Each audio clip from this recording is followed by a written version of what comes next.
Hello everyone, কেমন আছেন আপনারা সবাই? আমি এই ভিডিওটা যখন শ্যুট করছি তখন হচ্ছে 8 আগস্ট, মানে শুক্রবার দিন।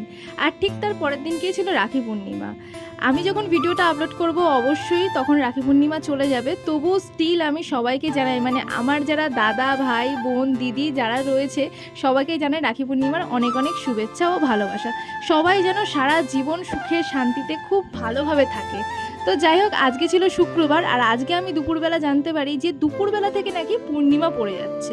তো আমি সেই মতো ভাইকে চলে গিয়েছিলাম রাখি পরাতে। পূর্ণিমা যেহেতু পড়ে যাচ্ছে তো রাখি তো পরানোই যায়, তাই না? আর শনিবার দিনকে আমি খুব ব্যস্ত থাকবো, ভাইও ব্যস্ত থাকবে। ভাইয়ের বললো যে আমি বাড়ি থাকবো না, সেহেতু এই বছরটা স্কিপ করবো না বলে আমি চলে গিয়েছিলাম সন্ধ্যাবেলায় রাখি পরাতে ভাইয়ের জন্যে। আর আমাদের বাড়ি, মানে আমার বাপের বাড়ির গোপাল ঠাকুর রয়েছে, তাদের এই দুজনের জন্যে আমি আগে থেকে 3 দিন আগে থেকে রাখি কিনে রেখে দিয়েছিলাম।